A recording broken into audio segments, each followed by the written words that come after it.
so that everyone can hear. Likewise, those of you that are here, there's this green slip of paper that's in front of you. And what we'd ask with that is when you have a question, write it down, hold it up, and a member of staff will come and pick it up. And again, we'll read that question so everyone can hear. So today, we're kind of changing things up. Other years, we did the prizes at the end, and today we're going to do them at the start. So for those that RSVP'd prior to up to August 17th, you were entered into a drawing.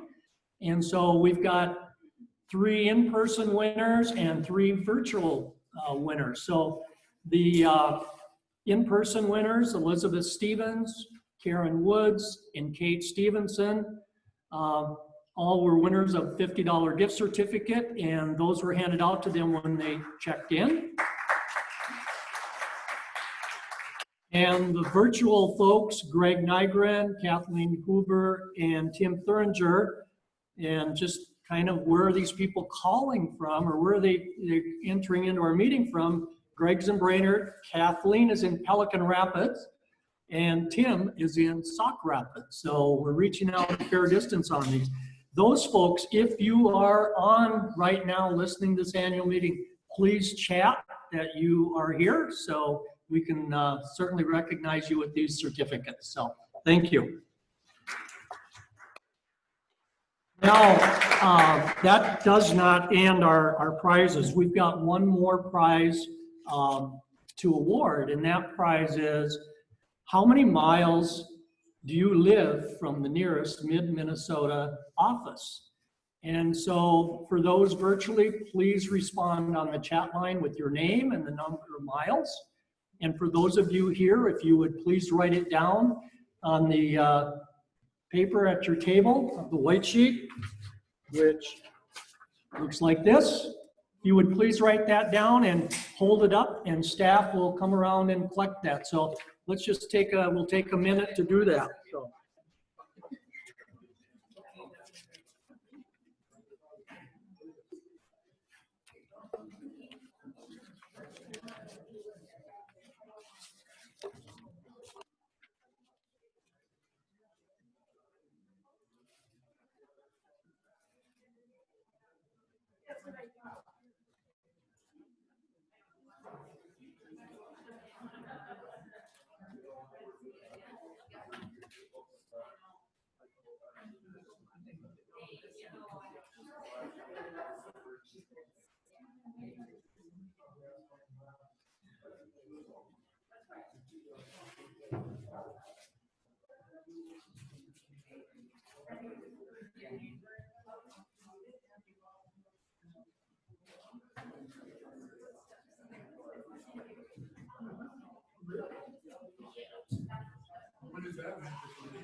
You know, certainly COVID has us having to change how we provide services to our members. Obviously having to use the drive up more frequently, using the online channels, but also here at our annual meeting, being able to do this in a virtual manner. I would have to say that in the 17 years that I've been here, this is the most number of members that have shown up for an annual meeting, and probably the least number of staff. And obviously there's reason for that, because we want to keep, you know, staff safe, as not everyone in one location too. But thank you all for coming out, you know, virtually or in person for this meeting. So that's really important. So our winner is 1,500 miles. This person lives in San Diego, and her name is Kathleen Connolly. So congratulations, Kathleen. Thank you for attending. So what sets Mid-Minnesota apart from other financial institutions is that you are a member owner. You've got a vested interest in our success. Any of the profits that we have are returned through lower loan rates, better dividend rates, increased technology, and access to services. And we're able to accomplish this through the expert staff and the guidance from our board of directors and other volunteers. The board is made up of members who volunteer their time each month to our meetings. They set the strategic direction of the credit union, and they do this by adherence to our 4 core values of integrity, teamwork, sense of community, and personal responsibility. I'd like to introduce our board members, and if you could just hold your applause till I've introduced all of them. And they are Theresa Goble, board chair, Rhonda Smith, first vice chair, Angela Roby, second vice chair, Todd Fromming, secretary, Jeff Gorban, director, Mark Korwin-Kaczynski, director, Greg Lang, director, Mike Paulus, director, and Jeff Torfin, director. Could you please join me in a round of applause for these volunteers?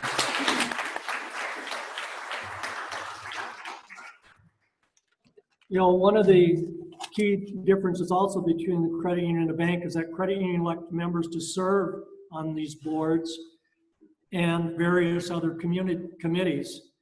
And these folks are unpaid. They're volunteer representatives of the membership. The credit union is also, guided by the supervisory committee, and that's a 5-member committee. And please stand if you are in this room, if you are a supervisory committee member here. So I know we got a couple. Okay, great, thank you. Also, we have community advisory councils, and you can see them listed on the screen, and those are in the various communities that we have our locations, our branch locations. And the purpose of these committees is to make sure that we're staying connected to those communities and keeping those communities informed about what's going on at the credit union. And it's also for us to make sure that we're hearing what the needs are for those communities that we serve. So again, thank you to those folks on those committees. And if you are ever interested in serving on either the advisories or supervisory, please let me know. And lastly, and not least by any means, we also have a technology advisory council, which we just established. And with the amount of different technologies that are out there and the access that our members have to that, we thought it was important to have a member committee reviewing what we do on the digital to make sure that it's clear, it's concise, and it's what our members need. So we have 16 members on that, and if any of those folks are here, would you please stand too as well? I know there's a number of you, so thank you. And now I'd like to introduce our board chair, Theresa Goble.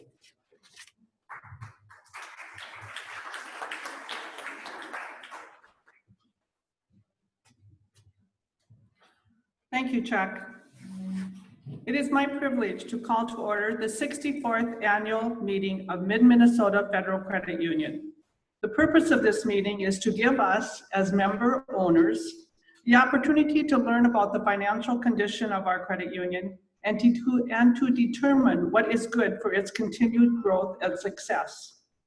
Your questions are welcome at any time. If you are visiting us virtually, please use the chat button.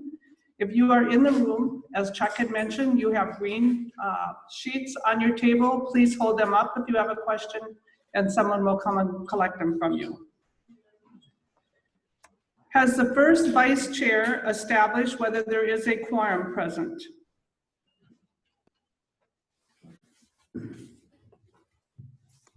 Madam Chair, we have 47 members present and 100 members virtually. So yes, we do have a quorum. Thank you, Rhonda.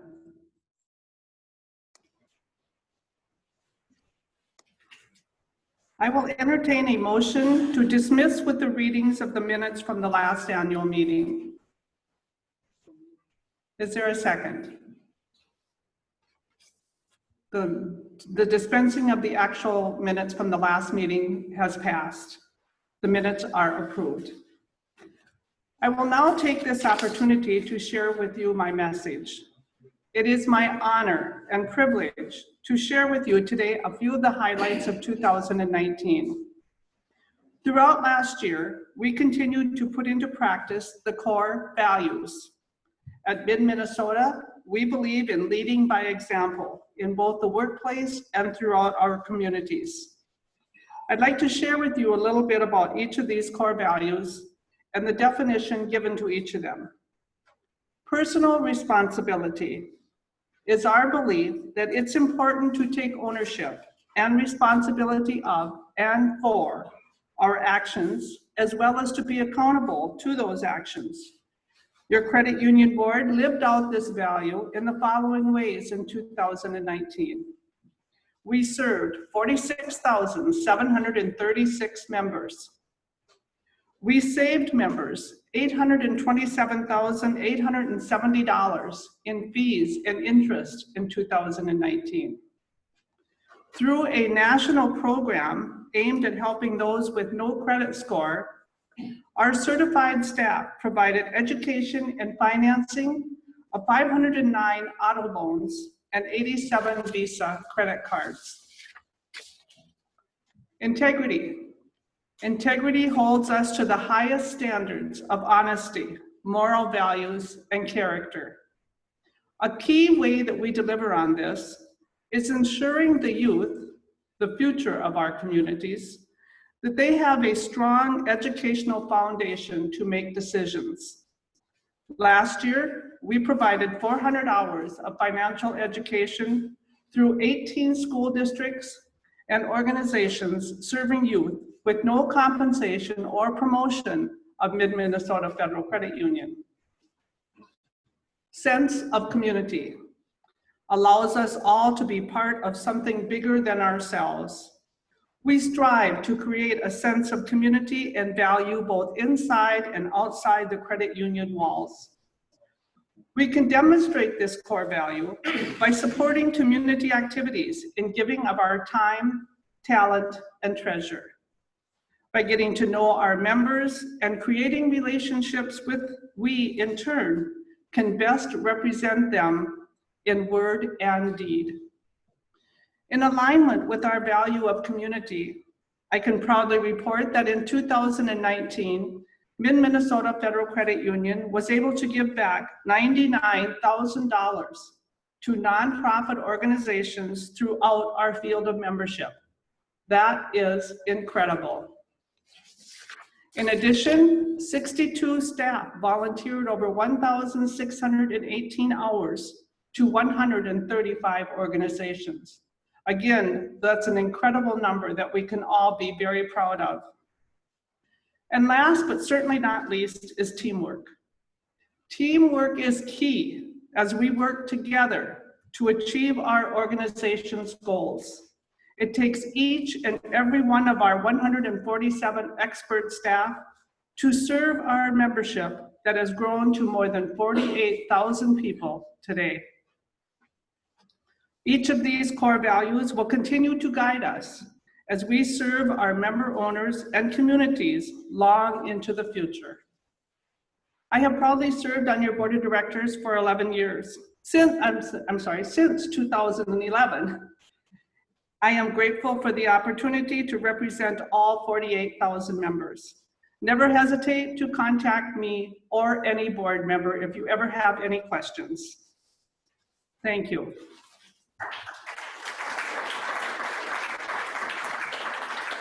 I would now like to reintroduce our CEO, Chuck Albrecht, for his president's message. Chuck has led the credit union for 17 years and is an incredible leader. Thank you, Chuck.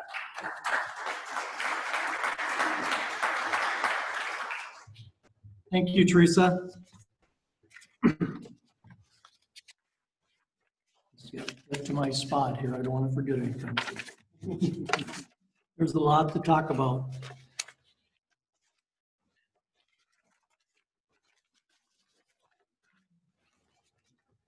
You know, I'd like to start out by thanking our expert staff that make this credit union the exceptional place that it is to both work and belong.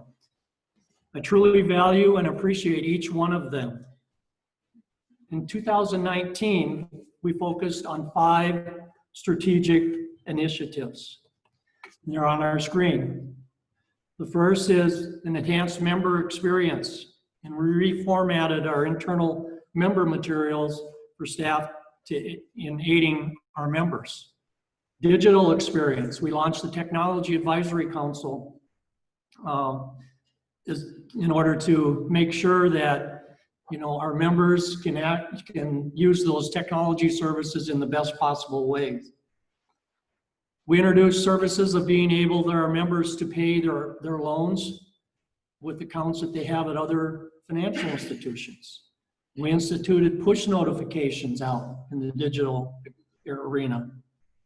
Under increasing market share, we focused on enhancing and recognizing of the credit union in the markets that we serve. And in the 0 to 19, we've been reaching out to those different age groups because we know how important they are for future membership. And lastly, as I referenced starting out regarding our expert staff, we want to be that preferred employer. We want to be that employer that people want to come and be a part of.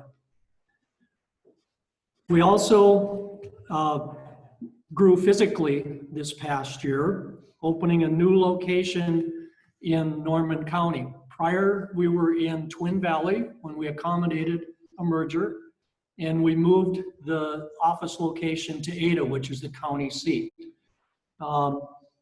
Our members out in that area gained a lot by that move. First off, it's where most of the members lived. They were now having access to 2 full-time staff instead of 1.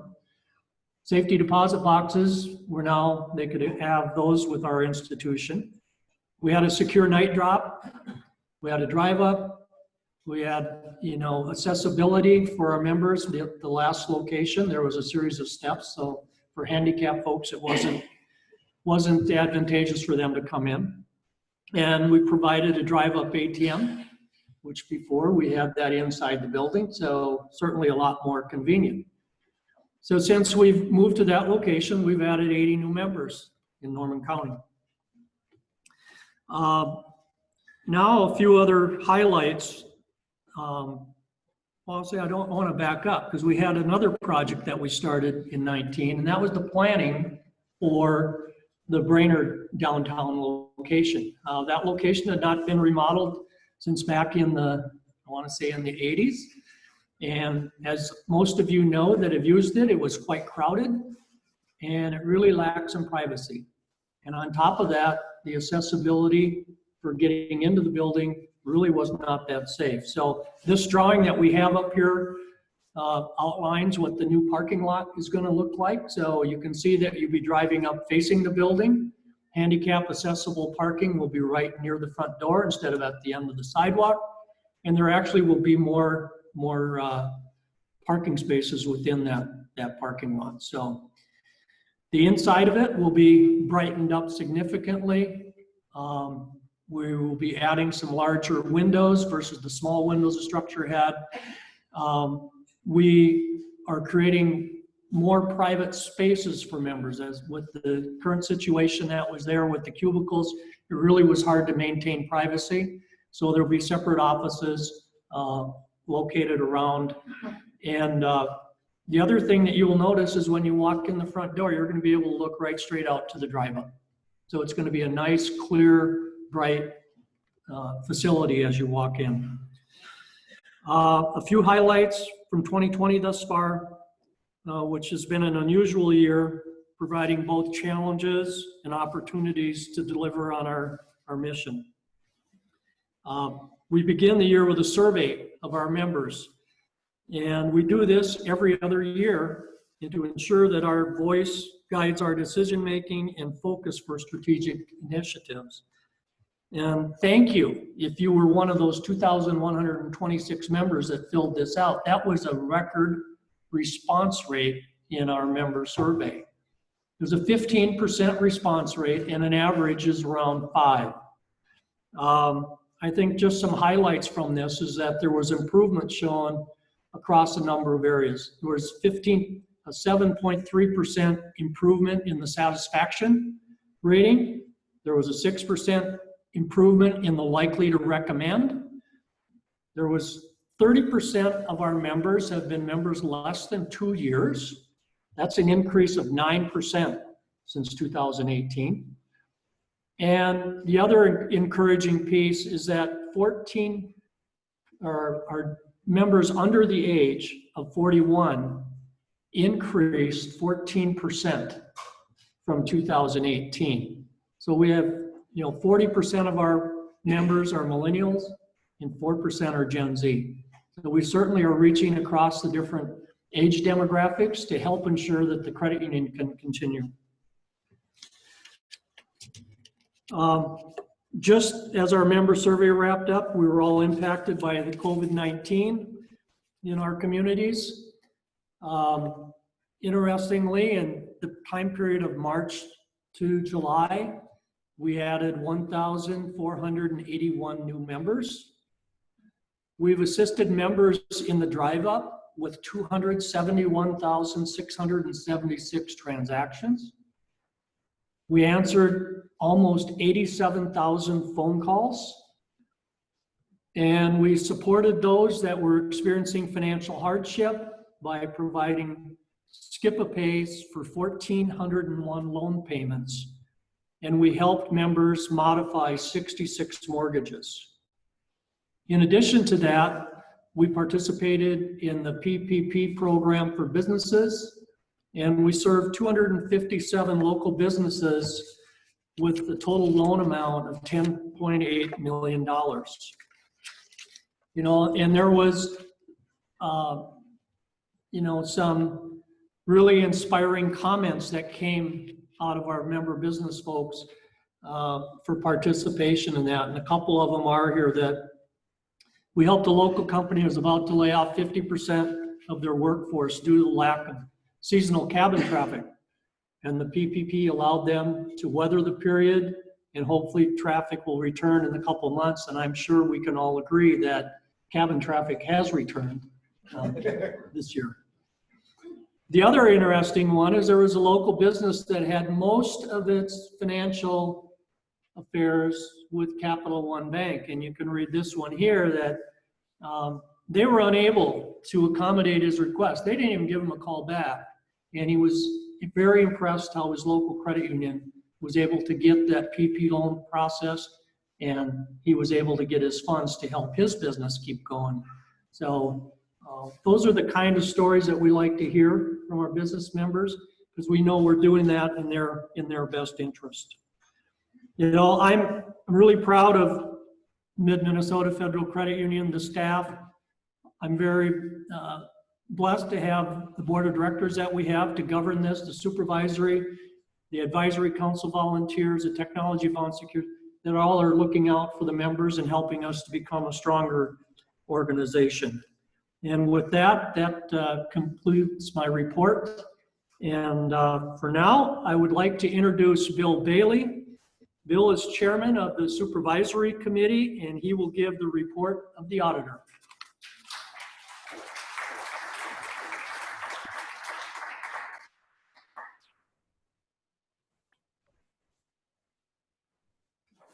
Good afternoon. Once again, I am honored to make this very short presentation. A financial statement audit was performed as of December 31, 2019. There were no findings or issues encountered during the audit. The audit firm has issued an unqualified opinion. This is the highest form of assurance that they can get.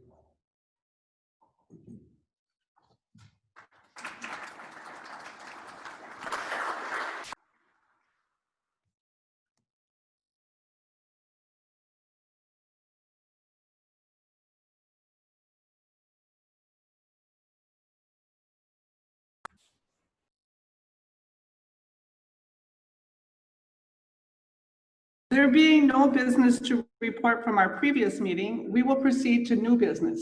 Is there any new business to come before the membership? If not, okay, thank you. I would like now to introduce Angela Roby of the board's nominating committee. The nominating committee reports that we have not received any new or additional nominations from the membership. Our nominees, Theresa Goble, Mike Paulus, and Rhonda Smith, were elected to serve 3-year terms on our board of directors.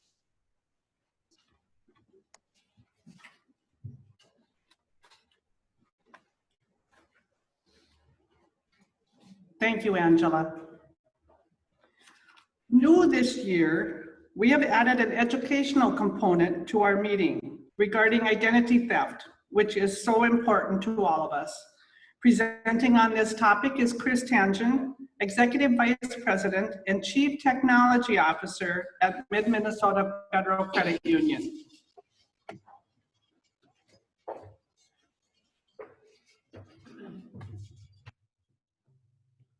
Thank you, Theresa. Well, now for the scary part, right? I'm Chris Tangen. I'm the Executive Vice President and Chief Technology Officer. Been with the credit union now for, oh my gosh, it's 14 years this year. It's been a wonderful ride. I always start with some statistics, and I've been teaching on this topic now for 10 years. And one of the first statistics I ever read was that you're 5 times more likely to be a victim of identity theft than to be in a car accident. And in Minnesota, most of us have probably been in a little fender bender here or there. And if I were to have everybody raise their hand, what this stat proves is that basically everybody is going to become a victim of identity theft. And many of us are going to be victims more than once. And to me, this is so important because it's not a matter of, can I avoid being a victim of identity theft? It's, can I identify it quickly so that I'm not out any finances? And I'm not spending the national average of 330 hours trying to repair my identity, but instead I might be investing a couple of hours to just make sure that I'm still safe. I really feel this is an important thing. In 2017, Equifax had a breach. This is one of the largest breaches that's happened in the US. There was 147 million people affected by this one breach. Now, the latest census number that I've seen in 2019 says that the US population is about 326 million people. So that means roughly 1 out of every 2 humans in America was victim of that, of which most of them, because it was a credit bureau, were people our age, people that have had loans or have mortgages and things like that. So that was just one of the breaches from that year, by the way. So how does it work? There's still some very old-fashioned ways that this works. Dumpster diving or digging through your garbage. The amount of things that I can find in people's garbages tells us all something about each of us. If I find a Cabela's magazine, Cabela's doesn't send magazines to everybody. They send them to those subscribers and things like that. And as a bad person, I can start to glean information based on what shows up. If you have a student that's a junior or senior, I guarantee you in most garbage cans right now, I'm going to find college literature, right? And that's automatically going to tell me as a bad guy that there's a person that is probably 16, 17, 18 years old that lives in this household. So you want to be very careful of what kinds of things you throw away. And I've seen people throw away receipts. I've seen them throw away statements, things like that. How much information do you want to give me? The other thing is lost or stolen wallets or purses. This is probably one of the fastest ways you can be out money. Because if someone takes your wallet or purse, do you know where the very first place they go is? It's a gas station. Why do they go to a gas station? Pay at the pump. I never have to walk inside. My getaway vehicle is already running, right? In Minnesota, 9 months out of the year, it's okay to look like this. When's the last time you saw them clean the cameras at Holiday, Chuck? Yeah, it's probably the day they were installed, right? So the amount of cobwebs and pigeon poop up there, who knows if they'll even be able to see anything.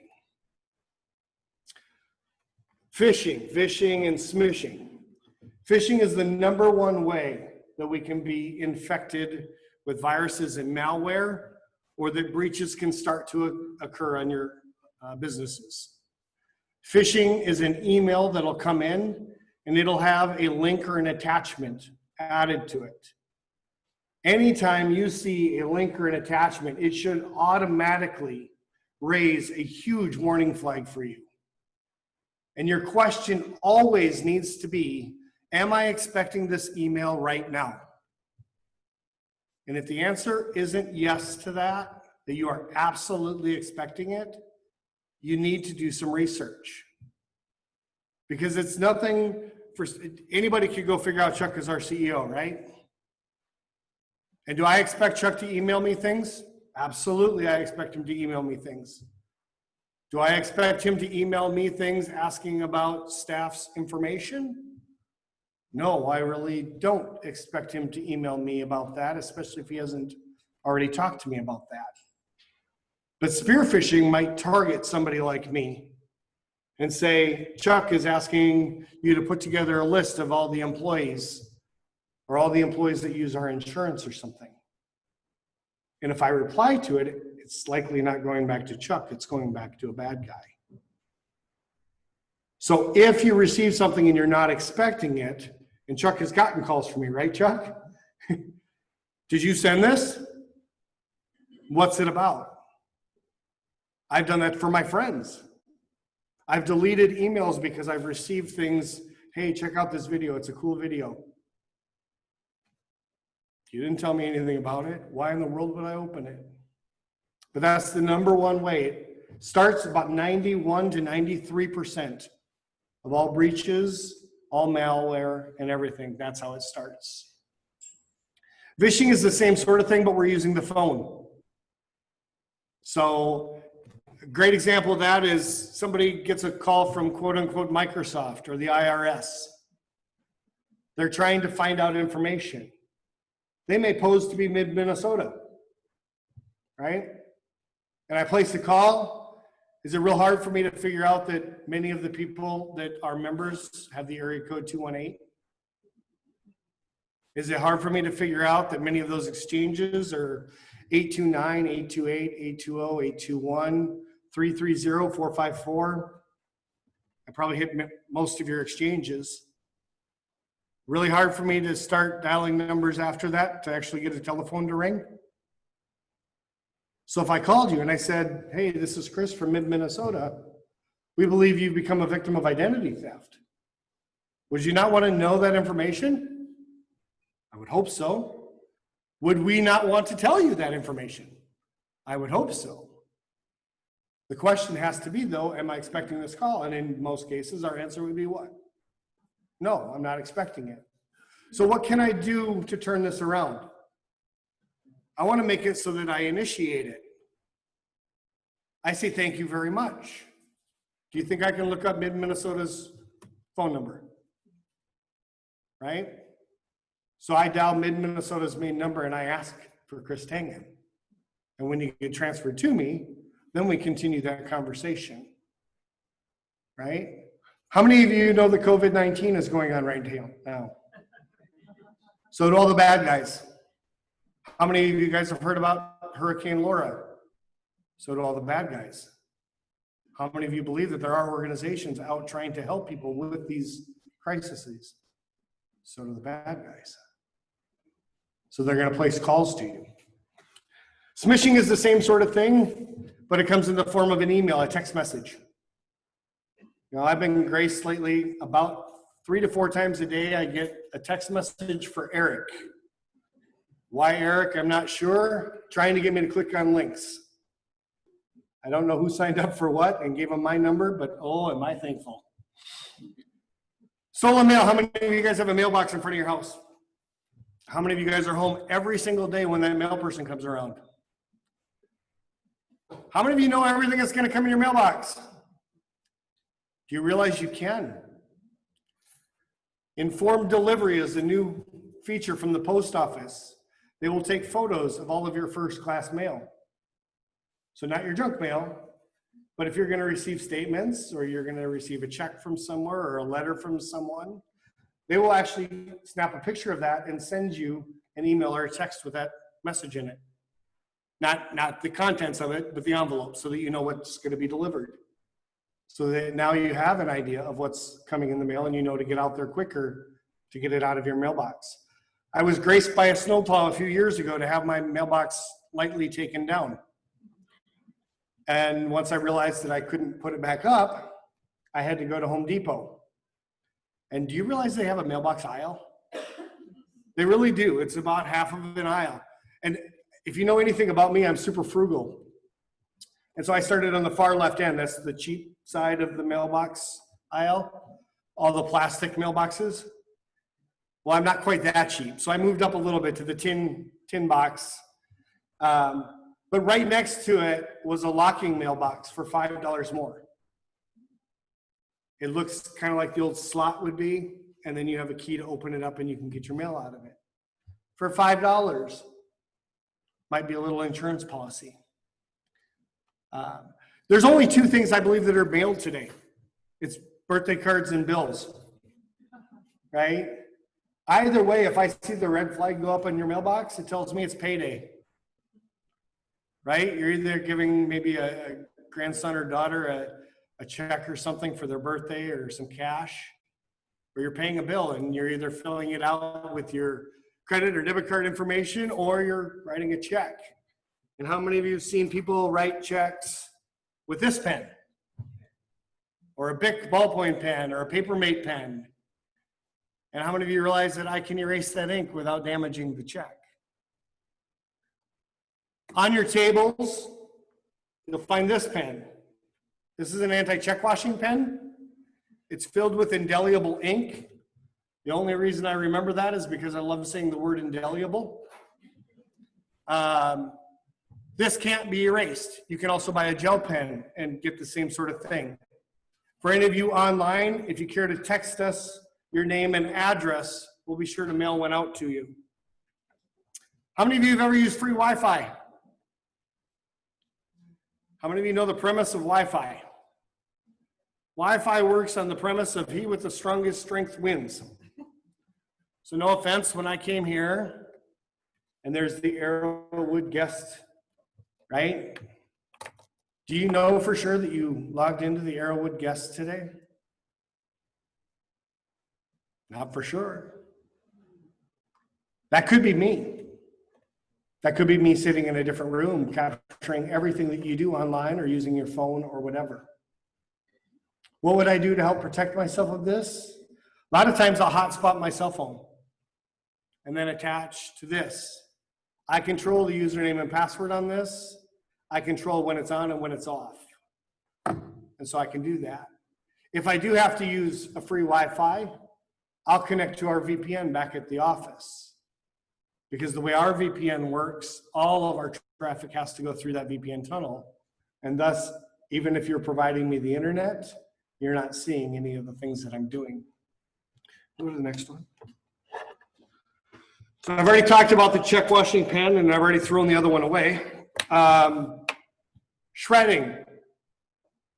If anything that you throw in your garbage, I always recommend when I'm teaching to the kids in the schools, buy a shredder, you know, for Mother's Day or Father's Day, or for Christmas. With all your statements, you can shred them up, and then you got the confetti for New Year's Eve. I'm frugal, I told you this. But we also offer shredding once a year to all of our different locations. This year, we destroyed 24,280 pounds of sensitive documents, which that was actually, Miranda and I were fortunate enough to be sitting out there with masks on about a 100-degree day, it felt like. If you do need to mail bills, use the blue box. Now, I strongly recommend using Bill Pay. It's our online payment feature. I love it for a couple different reasons. If you haven't noticed, I don't like to exercise. I don't want to go out to the mailbox any more than I have to. Anybody that knows me knows that I'm deathly afraid of needles. And my rusty red flag, I'm worried I'd need a tetanus shot. Right? I'm frugal. I don't like to buy stamps. I get writer's cramp really easy, filling out return addresses and writing checks and all that kind of stuff. But my favorite reason is I don't have to guess if the glue on the envelope is the sweet glue or that just bitter stuff that is awful. So a couple of other things you can do. Don't give out your social security number unless you absolutely have to. Don't carry your social security card with you. Most of you should have that number memorized and don't need to actually produce the card unless you have to produce the card, correct? So please don't keep that with you. Know all of your accounts. If you lose your wallet or purse, I already told you the first place they're going to go is the gas station. They're already going to be trying to get money out of you. Do you know every single card, what number you have to call to cancel it immediately?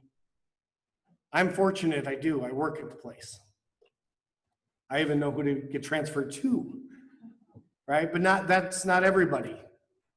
And so make sure that you do that. I would recommend getting yourself 2 USB thumb drives. And on those thumb drives, you create a password protected document that has all that information. With all the extra space on there, I would put all your photos, your digital photos and things like that.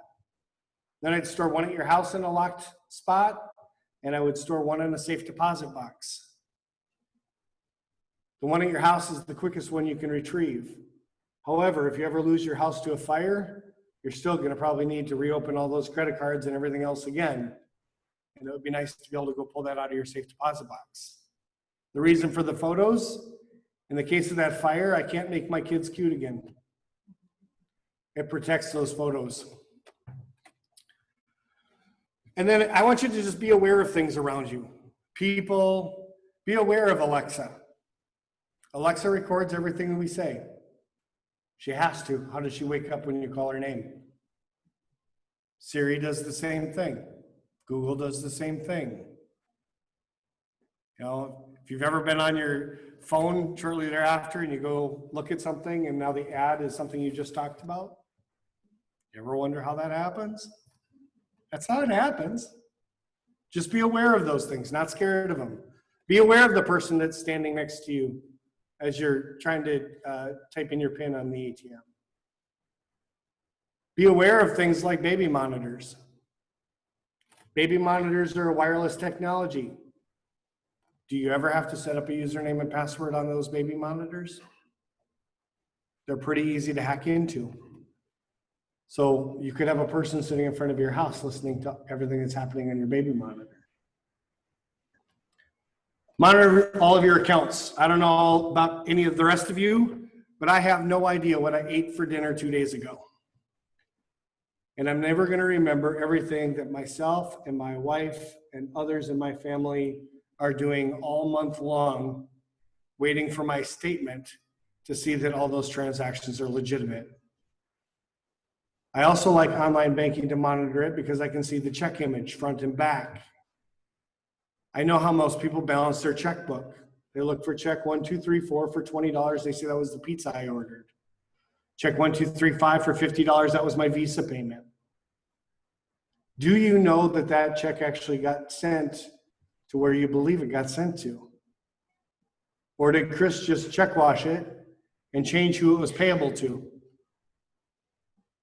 Online banking can show you that. Mobile banking. I love mobile banking. I actually believe mobile banking is more secure than online banking, and I'll tell you why. All of my apps on my phone I get from the Apple Store, which means they've gone through a QA process. On my laptop, that is not the case. I don't get them all from one single source. I get them from all over the place. And some people will download freeware and other things. And do you know that that is safe, or don't you? So I like that. And then I can check it right here and I can pay my bills with this. Simple. One of my favorite things, we have credit alerts and debit alerts for your debit cards and credit cards.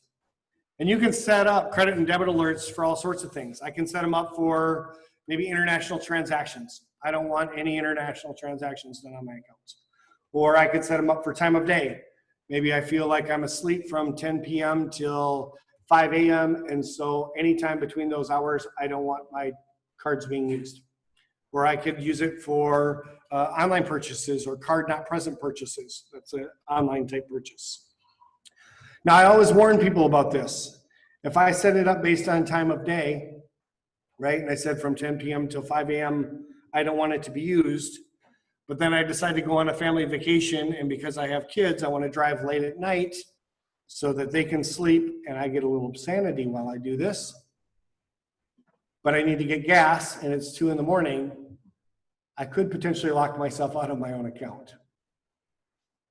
What I do is I have mine all set to just notify me every time my cards are used for over $1. Yes, that means I get texts every time I go to McDonald's, reminding me that I probably shouldn't have gone to McDonald's, right?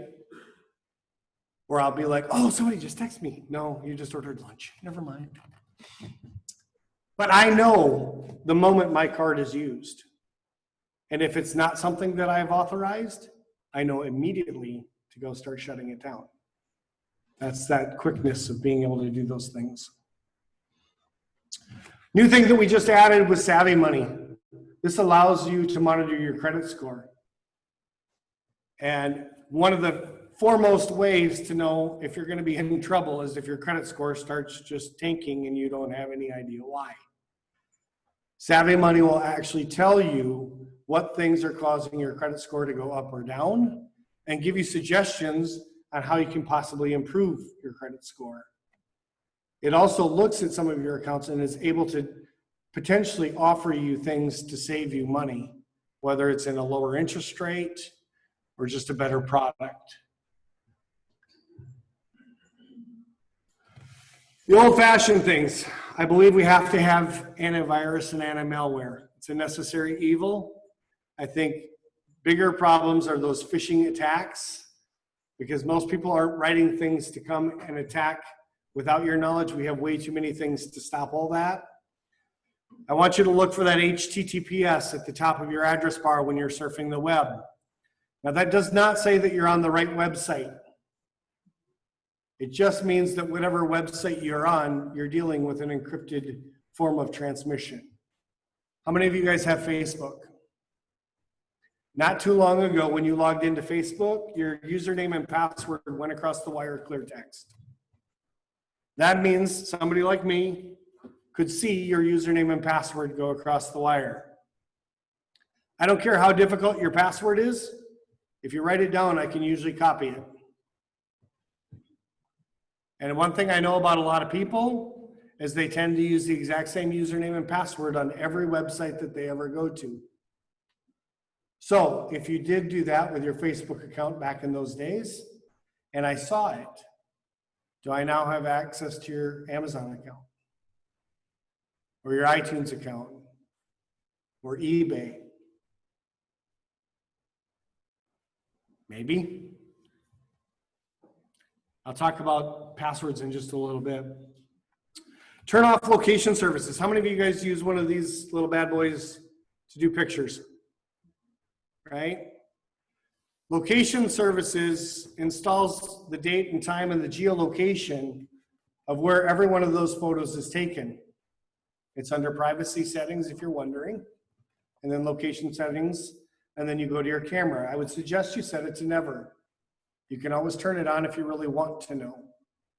But it's been linked to a lot of bad things, like child abductions, sex trafficking.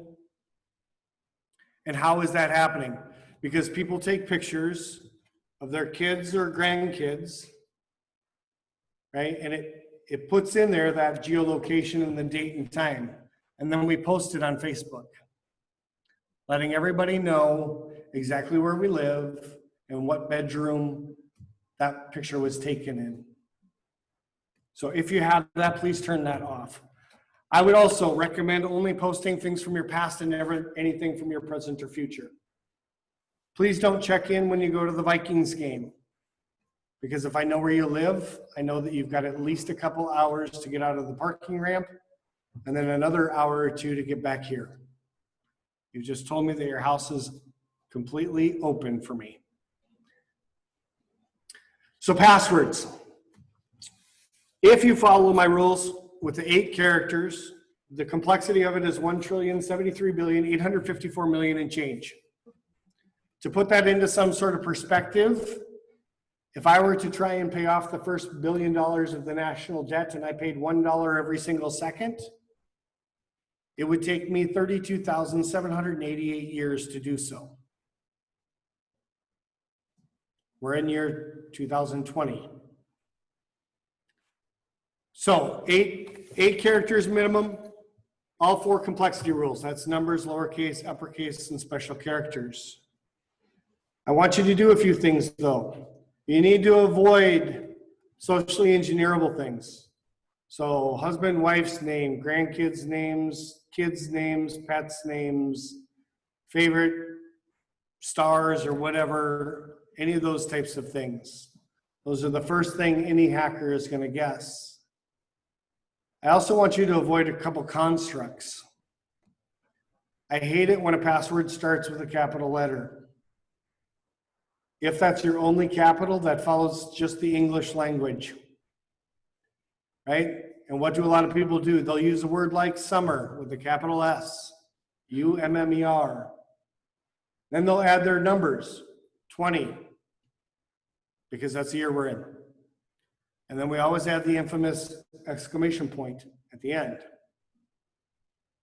And if I have to change that password, it changes to fall with a capital F. 2020, because I have to get it to 8 characters and an exclamation point. And you can see how this continues on. Most people don't believe that they can remember passwords. I'm going to give you a couple things that I think will help you a lot in being able to remember your passwords. I want you to use themes and phrases. Themes can be things like cartoon characters or literature, or I've got one here that I call Shakespeare, as you can see on my password there. And then you choose a phrase, like the phrase to be or not to be. Most of us, I think, can remember that phrase. And so you create it, and the 2 can be the number 2, could be T-O, could be +0, could be T-W-O or T-O-O. B could be an uppercase B, lowercase b, B-E, B-E-E, B3. Or it could be O capital R. If you like philosophy, it would have been a U for the union symbol, which is the equivalent of or, right? That less than, greater than is the mathematical expression for not, but it could be an exclamation point, could be a minus sign, it could be K-N-O-T, to be. Now that original part was only 7 characters, but if I finish that phrase, it's to be or not to be, that is the question. That's how I came up with the question mark. Now, if I had to change this, I would probably still stick with Shakespeare of some sort, right? And it might be something like men in tights are ugly, right? Or I like to pick on Chuck a little bit because anybody that knows Chuck, our CEO, knows that he loves ice cream. So I had to create a password especially for him because Chuck loves ice cream. Okay. So if anything happens, right, the first call I think you need to make is to your financial institution. That way we can either help you to change accounts or stop transactions from coming in or provide you provisional credits if that's the case, or whatever needs to happen to get those things going. Now, the next place I tell you to call is the police. It's not because I think that the police have enough time to be able to solve this. It's really more so you can become a statistic for us. Because all of the statistics are grossly low for what's going on. Lastly, I want you to call your credit bureaus. And the reason for that is they can put on your credit bureau that you have become a victim of identity theft. Now, that will make it harder for you to get loans from that point forward. But it also makes the bad guy harder for them to get loans in your name from that point forward.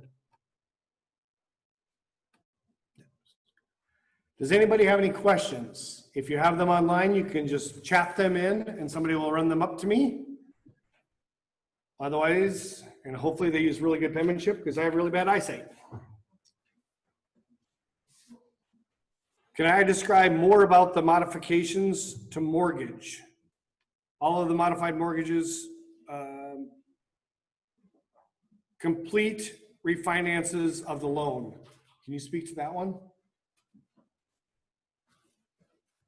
For the modifieds?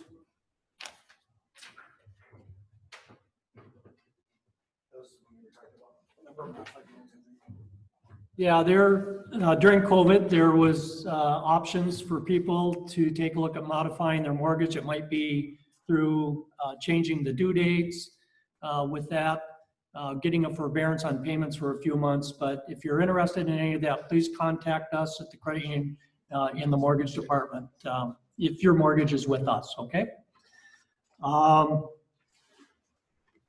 Are all of the modified mortgages complete refinances of the loan? No, they're not. Some of those are strictly that the payments are extended. This low rate environment right now, though, I can tell you that there's a lot of mortgage refinance business that's going on, and that's helping our members out significantly because we're seeing, households that are saving $200 to $300 a month in refinancing those mortgages. And I can tell you that through the first 5 months of the year, our total mortgage volume was greater than all of last year. So it is extremely busy. Right now, I want to say we have about 165 mortgages that are in process. So it's a very high volume.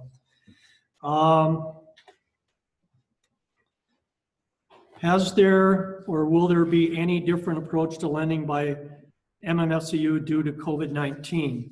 And, we've taken steps with the Skip a Pay program where we allowed members to skip their payments for 60 to 90 days. We've participated in the mortgage modifications on the business loans. We allowed some businesses that wanted to go to an interest only. We've done that. As always, we'll work with our members and to what their situation is and try to do the very best that we can with them. So COVID has just brought it out that, all of a sudden we had so much happen all at once, with that big unknown of everything shut down. And so, right now we're working on that $10.8 million of PPP loans that the businesses need to supply information for the forgiveness of that debt. And that's a big job. And that's going to take some time to get through on that. We're really hoping that Congress would come through with a blanket forgiveness for those smaller loans, because that would certainly save a lot of work for the small business in putting together that information. And also, on the onset of these loans, there was information that was requested from these businesses to make sure they qualified for these loans. And so as such, it's kind of duplicating the efforts with what they have going right now. So I know that's a hot button in Congress, but any of you have contacts, urge our Congress people and senators to work towards a blanket forgiveness for those smaller businesses.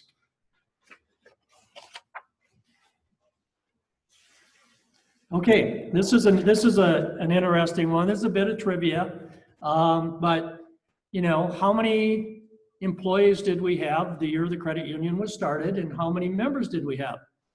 Well, I can't tell you exactly on December 31st December 31st of 1956, how many members we had. But I can tell you that there was 7 members that pooled $25 each or $175 together to form this credit union. And the reason they formed it is because they recognized that their coworkers at the Northwest Paper Company were not able to have access to loans. And so I'm sure, by the end of that first year, and based on that back then, there was probably anywhere from 400 to 500 people that were working in that plant in the 50s, that I would venture guess at least half of those people were probably members by the end of that year time. The interesting thing too, as you think about it, $175 pooled together to start the credit union. And the person that ran the credit union worked in the accounting department at the mill. And on my first day at the credit union, he quickly informed me that the credit union started in his bedroom. Because all the paperwork was stored in his dresser drawer. So it was a part-time position that he held as being a member of the accounting department at the paper mill. And, you know, it was, you know, a few years ago when we celebrated our 60th anniversary, we held it at the mill. And we had a number of folks that were long-term members that showed up. There still are some of those original folks, although they're fewer in number that were around when we started it. So very proud history with that. And a couple more. Just as a comparison, today we are at about 490 million in total assets, and there's 147 employees that work at the credit union.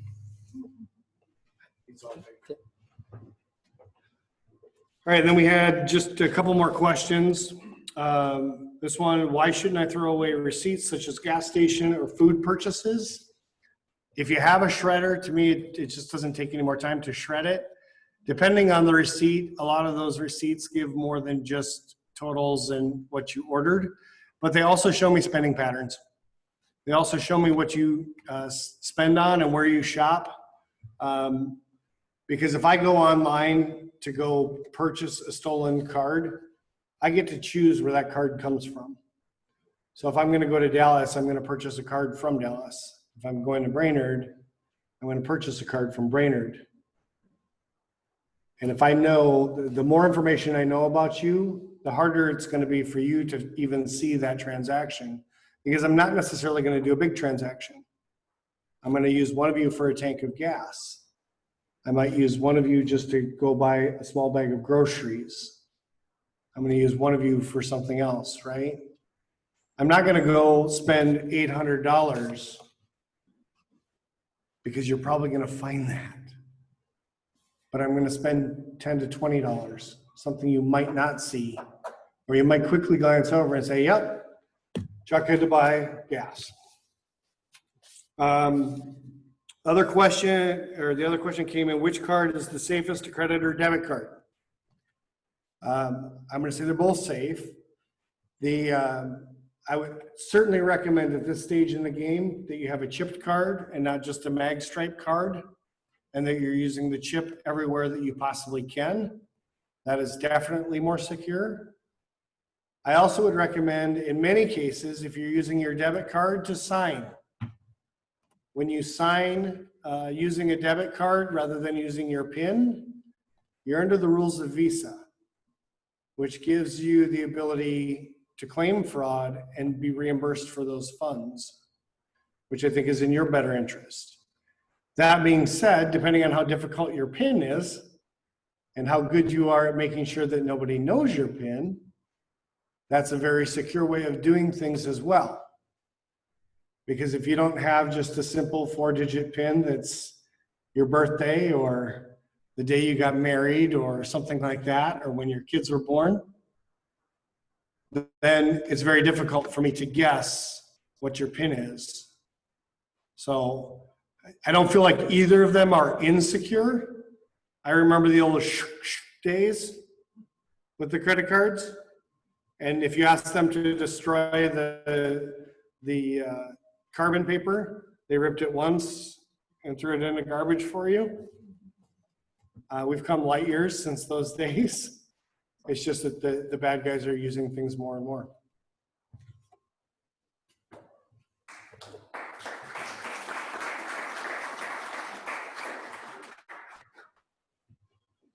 Thank you, Chris, for that very valuable information. Before I call for an adjournment, I want to tell you that there are plants on every table. So survey the people at your table. The person who's been a member of the credit union the longest gets to take that plant home. I want to thank all of our member owners who joined us today virtually and in person. I'm looking for a motion to adjourn. Nobody? Oh, sorry. Okay, and a second. Mid-Minnesota Federal Credit Union's 64th annual meeting is adjourned. Thank you, take care, and be safe.